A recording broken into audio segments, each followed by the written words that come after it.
Bienvenidos. Hoy vamos a meterle el diente a fondo a los números de Potasios de Chile S.A. Un caso muy interesante el de este trimestre. Sí, tenemos aquí su análisis razonado al tercer trimestre de 2025. Y la idea no es solo, leer las cifras. Claro, es entender la historia que cuentan. Exacto, porque aquí hay una historia.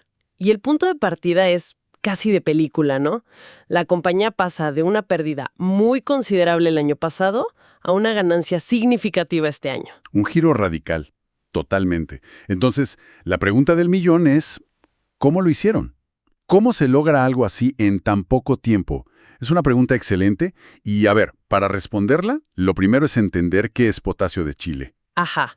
Y aquí está la clave.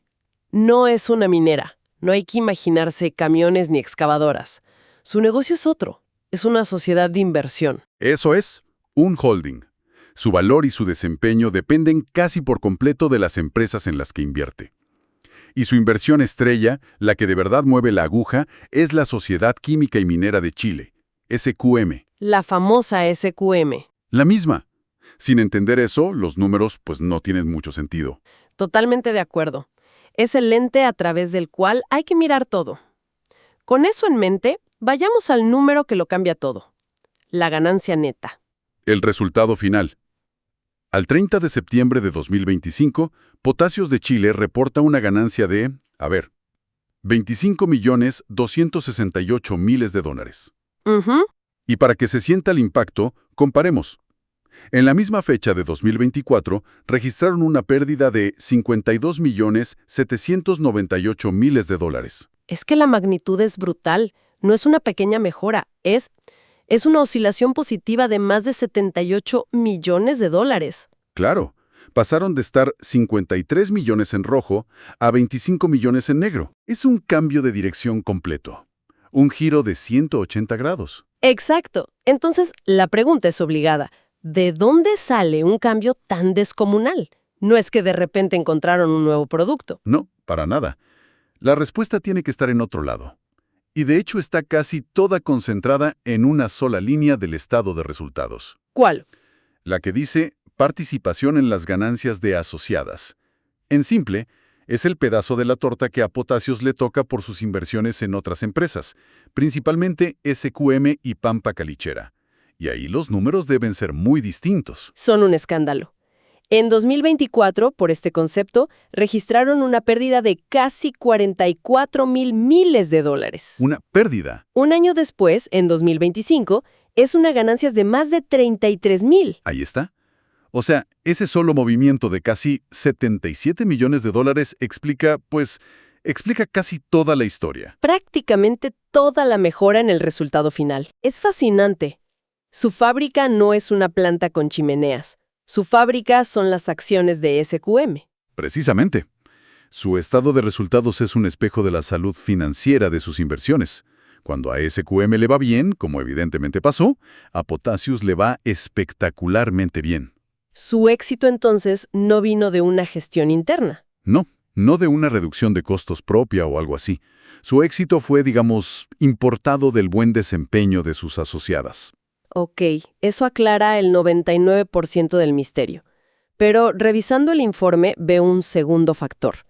Mucho más pequeño, pero que suma. Sí, hay algo más. Una ganancia de cambio en moneda extranjera de 969 miles de dólares. ¿Qué es esto? ¿Un golpe de suerte con el dólar? Se podría ver así.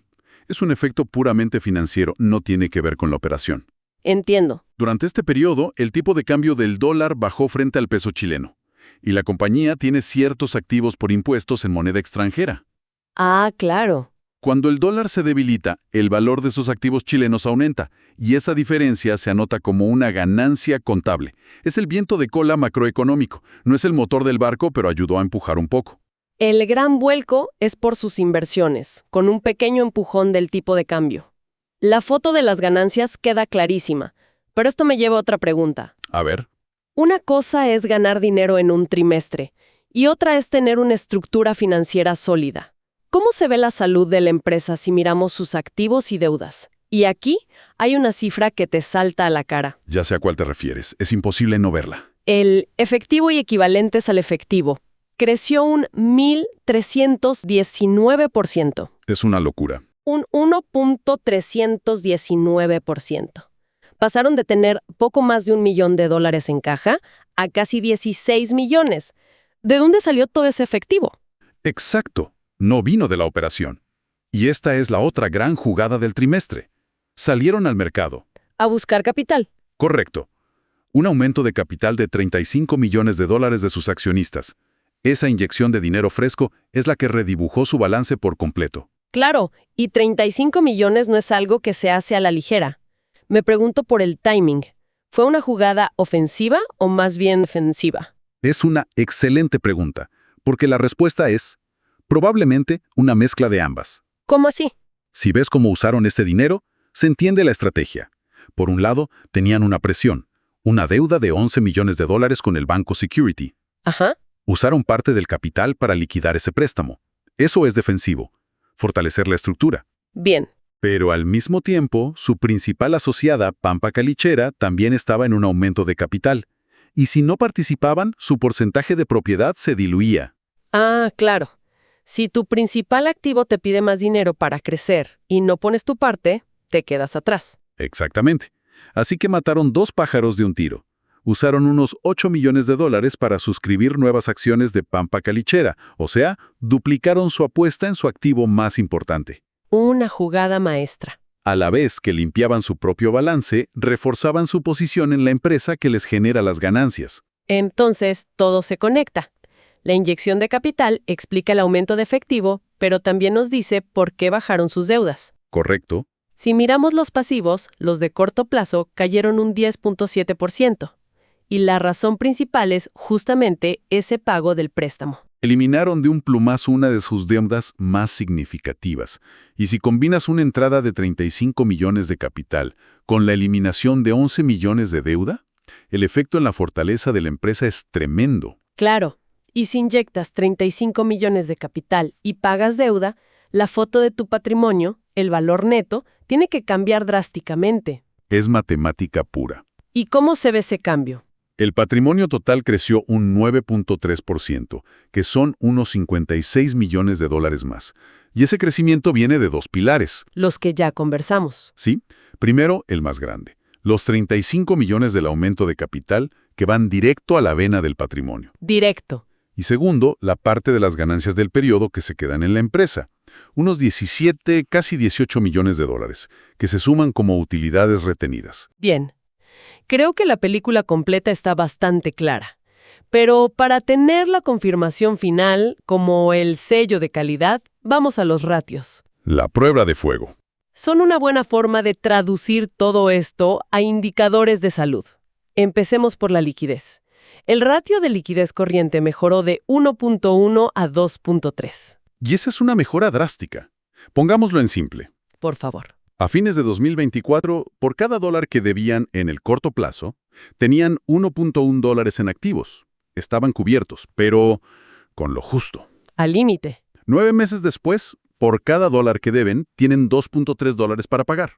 Su capacidad para cubrir sus obligaciones inmediatas más que se duplicó. Pasar de 1.1 a 2.3 es como, no sé, pasar de caminar por la cornisa de un edificio a caminar por una avenida. Es una muy buena analogía.